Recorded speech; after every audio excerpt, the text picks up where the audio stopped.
ఓం నమ శివాయ. అందరికీ నమస్తేనండి. ప్రతి ఆదివారం సూర్యదేవుడికి అంకితం చేయబడింది. మన జాతకంలో సూర్యుడు బలంగా ఉంటే మన జీవితంలో ఎలాంటి కష్టాలు లేకుండా సుఖ సంతోషాలతో జీవించవచ్చు. అయితే మనలో చాలామందికి ఒక సొంత ఇల్లు కట్టుకోవాలని ఉంటుంది. అలాగే మరి కొంతమందికి భూములు కొనాలనే ఆశ కూడా ఉంటుంది. మరికొంతమందికి బంగారం కొనాలి అని అనుకుంటారు. కానీ ఆర్థిక స్తోమత లేక డబ్బులు పరంగా ఇబ్బందులు పడుతూ కారణాల వల్ల ఎన్నెన్నో కోరికలున్నా కొనలేకపోవచ్చు. కాబట్టి ఎవరైతే ఇల్లు కట్టుకోవాలన్నా, ఒక స్థలం కొనుక్కోవాలన్నా, బంగారం కొనాలి అన్నా అనుకున్నవారు, అలాంటి వారందరూ కూడా ఆదివారం రోజున బెల్లంతో ఒక శక్తివంతమైన పరిహారం చేస్తే చాలండి. ఆ సూర్య భగవానుడి ఆశీర్వాదన వల్ల మీకు ఖచ్చితంగా మీ కోరిక లభిస్తుంది. ఒకసారి మనం జాతకంలో సూర్యుడు బలపడితే చాలు, మన సంకల్పం ఏదైనా సరే అది ఖచ్చితంగా నెరవేరుతుంది. కాబట్టి ఏదైనా ఒక ఆదివారం రోజున మీ ఇంట్లో మైలు లేనప్పుడు ఈ వీడియోలో చెప్పే విధంగా బెల్లంతో ఈ పరిహారం చేసి చూడండి. 6 నెలలు తిరగకుండానే మీకు ఏదో ఒక విధంగా ఊహించలేనంత డబ్బు సమకూరుతుంది. విల్లు కట్టుకునే అవకాశాలు, భూములు కొనే అవకాశాలు సంపన్నులుగా లభిస్తాయి. మరి ఆ పరిహారం ఏంటి అనే విషయాన్ని ఇప్పుడు ఈ వీడియోలో మనం తెలుసుకుందాం. ఆదివారం రోజున ఈ శక్తివంతమైన పరిహారం చేయాలంటే ముందుగా మనం దేవుడి ఆశీర్వాదన మనపై ఎప్పుడు ఉండాలి. కాబట్టి ఆదివారం రోజున ఉదయం పూట ఇంట్లో పూజ చేసుకోండి. ఇంట్లో పూజ పూర్తయిన తర్వాత మీ ఇంటి బయటకు వచ్చి సూర్యుడిని చూస్తూ సూర్యదేవుడికి నమస్కారం చేయండి. ఈ విధంగా సూర్యుడికి నమస్కారం చేసుకున్న తర్వాత ఒక 1/2 కిలో బెల్లం ముక్కను తీసుకుని ఇప్పుడు ఈ బెల్లం పైన మీ మనసులో ఏదైతే కోరిక ఉంటుందో ఆ కోరికను ఈ బెల్లంపై రాయాలి. కాటుకతో కానీ కుంకుమ తిలకతంబుతో కానీ రాయండి. ఉదాహరణకు మీరు ఒక సొంత ఇల్లు కట్టుకోవాలని అనుకుంటే ఆ బెల్లం మీద అదే రాయండి. మేము ఒక ఇల్లు కట్టుకోవాలని అనుకుంటున్నాము అని రాయండి. ఇలా మీ మనసులో ఏ కోరిక ఉన్నా సరే ఆ కోరికను బెల్లం మీద రాయాలి. ఇలా రాసిన తర్వాత ఈ బెల్లాన్ని మీ పూజ గదిలో పెట్టి దేవుడికి మనస్ఫూర్తిగా నమస్కారం చేసుకోండి. మీరు రాసిన కోరిక త్వరగా నెరవేరాలి అని దేవుడికి నమస్కారం చేసుకోండి.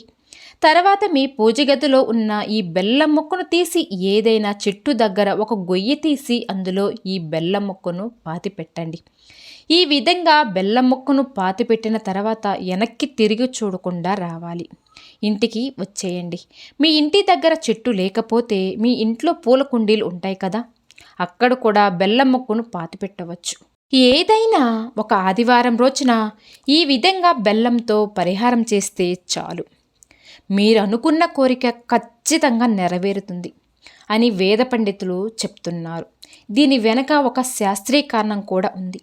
మనం పాతిపెట్టిన బెల్లం ముక్కను భూమిలో ఉండే పురుగులు, చీమలు, అలాగే సూక్ష్మ జీవులు ఈ బెల్లం ముక్కను కొన్ని నెలల పాటు ఆహారంగా స్వీకరిస్తాయి. దీనివల్ల మనకు పుణ్యఫలితం లభిస్తుంది. ఆ పుణ్యఫలితం వల్లనే మన సంకల్పం అనేది ఖచ్చితంగా నెరవేరుతుంది. బెల్లంతో చేసే పరిహారాలు చాలా మంచి ఫలితాన్ని కూడా ఇస్తాయి.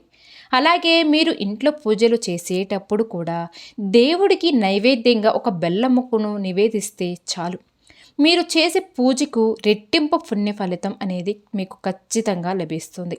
ముఖ్యంగా ప్రతి శనివారం రోజున వెంకటేశ్వర స్వామి పటం ముందు ఒక నెయ్యి దీపం వెలిగించి ఒక బెల్లం ముక్కను నివేదించండి.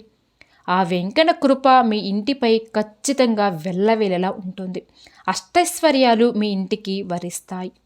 పెళ్ళైన ప్రతి స్త్రీ కూడా సుమంగళిగా ఉండాలని, తన భర్త బాగా సంపాదిస్తూ నిండు నూరేళ్ళు ఆరోగ్యంగా ఉండాలని కోరుకుంటూ ఉంటుంది. అలాంటి వారు ప్రతి శుక్రవారం రోజున ఇంట్లో పూజ చేసేటప్పుడు మీ పూజ గదిలో ఉన్న లక్ష్మీదేవి పటం దగ్గర ఒక చిన్న బెల్లం ముక్క, అలాగే 2 యాలకులను పెట్టండి.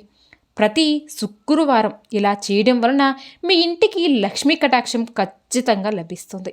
స్త్రీలకు దీర్ఘ సుమంగళి ప్రాప్తి లభిస్తుంది. అలాగే మనలో చాలామంది డబ్బు సమస్యలతో బాధపడుతూ ఉంటారు. మరికొంతమంది అప్పుల సమస్యలతో ఇబ్బంది పడుతూ ఉంటారు.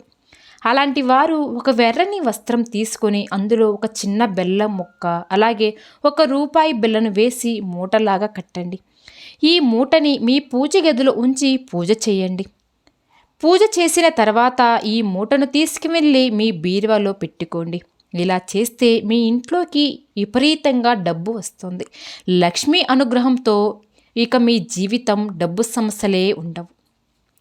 ఒక్కసారి మన ఇంట్లో సడన్గా నల్లచీమలు కనిపిస్తూ ఉంటే, మన ఇంట్లో నల్లచీమలు కనిపిస్తే చాలా శుభసూచకము అని అర్థం. ఇంట్లో నల్లచీమలు ఉంటే ఖచ్చితంగా మీ ఇంట్లో దేవతలు నివసిస్తున్నారని అర్థం. కాబట్టి మీ ఇంట్లో నల్లచీమలు కనిపిస్తే వాటికి కొంచెం బెల్లం పొడిని వేయండి. ఇలా చేస్తే మీ ఇంట్లో ఉన్న కష్టాలన్నీ కూడా తొలగిపోతాయి. అలాగే గుడిలో ఉన్న బ్రాహ్మణులకు ప్రతి పౌర్ణమి రోజున 1 కేజీ బెల్లాన్ని దానం చేస్తే లక్ష్మీదేవి యొక్క అనుగ్రహం ఖచ్చితంగా మీ ఇంటిపై ఉంటుంది. బ్రాహ్మణులకు దానం చేయలేని వారు శుక్రవారం రోజున ఆవుకు బెల్లాన్ని తినిపించండి. ఇలా చేయడం వలన మీ ఇంట్లో లక్ష్మీదేవి స్థిర నివాసనం ఉంటుంది. గోమాతకు ఆహారం తినిపిస్తే ముక్కోటి దేవతలకు మీపై ఆశీర్వాదన ఖచ్చితంగా ఉంటుంది. అలాగే ఇంట్లో పూజ ప్రారంభించే ముందు ఒక రాగి చెంబు నిండా నీళ్లు పోసి అందులో ఒక చిన్న బెల్లం ముక్క, అలాగే 2 తులసి ఆకులను వేసి మీ పూజ గదిలో పెట్టి పూజ చేయండి. పూజ పూర్తయిన తర్వాత పూజ గదిలో పెట్టిన ఈ బెల్లపు నీటిని మీ ఇంట్లో ఉన్న ప్రతి ఒక్కరు కూడా తీర్థంలాగా స్వీకరిస్తే మీ కుటుంబానికి చాలా మంచి జరుగుతుంది. మీ ఇంట్లో ఎలాంటి కష్టాలు కూడా ఉండవు. ఇంట్లో ఉన్నవారికి మంచి ఆరోగ్యం కూడా లభిస్తుంది. కలబంద మొక్కను అదృష్ట మొక్కగా భావిస్తారు. అయితే విశేషమైన ధనలాభం కోసం ప్రతి మంగళవారం రోజున ఒక గాజు నీటిలో చిన్న బెల్లం ముక్క వేసి ఆ నీటిని కలబంద మొక్కకు పోస్తే మీ ఇంటికి అఖండ రాజయోగం వరిస్తుంది. చాలామంది తమ ఇంటికి నరదిష్టి తగలకుండా ఉండాలని దిష్టి యంత్రాలు కడుతూ ఉంటారు కదా, కానీ అవన్నీ కట్టన అవసరం కూడా లేదు. అలాంటి వారు ఒక ఎర్రని వస్త్రంలో 1/4 కిలో బెల్లం వేసి మీ ఇంటి గుమ్మం ముందు వేలాడతీయండి. ఇలా చేస్తే చాలు, మీ ఇంటిపై ఉన్న నరదిష్టి మొత్తం కూడా తొలగిపోతుంది. కాబట్టి ఈ వీడియోలో చెప్పే విధంగా ఈ పరిహారాలన్నీ ఖచ్చితంగా ఏదో ఒక ఆదివారం చేయండి. చాలు. ఇలా ఏదో ఒక మీకు ఆర్థిక సమస్యలు, కుటుంబ మధ్య సమస్యలు, డబ్బు సమస్యలు, అప్పుల సమస్యలు ఏవైనా సరే అవి ఖచ్చితంగా పోతాయి. మీ ఇంటిపై లక్ష్మీ కటాక్షం ఖచ్చితంగా సిద్ధిస్తుంది.